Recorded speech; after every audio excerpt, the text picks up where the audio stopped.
J'ai vu le film Camille Claudel. Le grain de sel de Claire. Vive le cinéma! Ma chère Henriette, c'est de bien loin que je vous écris. Depuis le jour où j'ai été enlevée de chez moi par la fenêtre, j'ai bien essayé souvent de communiquer avec vous. Pas moyen, je suis surveillée la nuit comme le jour, comme une criminelle. Bruno Dumont, le réalisateur, est un homme connu pour tourner des sujets graves, tourmentés, avec des comédiens non professionnels. Habitué au Grand Prix du Festival de Cannes, Bruno Dumont aime travailler avec les professionnels de la vie pour interpréter leur propre rôle au cinéma.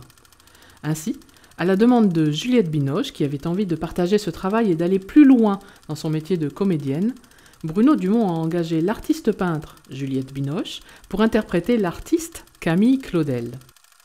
J'ai été internée d'abord à Villévrard, puis sous prétexte de la guerre, on nous a transportés ici à Montevergue, près d'Avignon. Et voici donc comment débute cette histoire qui montre 3 jours dans l'enfermement de Camille Claudel dans un asile du sud de la France en 1915. Les autres personnages du film, les résidents de cet asile, ainsi que les sœurs qui s'en occupent, sont joués par les malades mentaux eux-mêmes et les infirmiers. Cette matière donne un film à géométrie variable, un cadre certainement authentique, mais une vie à l'intérieur qui étonnamment est pas naturelle.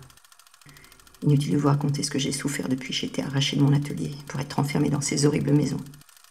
Ceci explique l'étrangeté de la matière première. En effet, Juliette Binoche interprète le drame de la folie avec modernité et sans complaisance. Son frère, lui, joue sur le registre d'un poète, touché par la foi, à la manière d'un personnage du XIXe siècle. Et les autres personnes interviennent devant la caméra avec leur inexpérience et leur sincérité. Paul me fait savoir qu'il vient samedi. Je ne désespère pas de sortir un jour d'ici. Devant cette œuvre, je me sens perdue. Pourquoi Camille Claudel est-elle vraiment internée ? De la folie de cet acabit, on a l'impression d'en croiser beaucoup au XXIe siècle. Des personnes déprimées, recluses, avec des excès de sentiments de persécution. Alors peut-être pas jusque-là. Alors, mais pourquoi ? Comment ? Aucune de ces questions n'est abordée.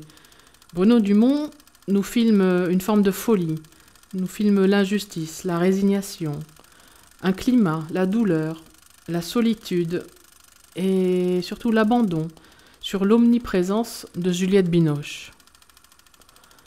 C'est peut-être déjà suffisant.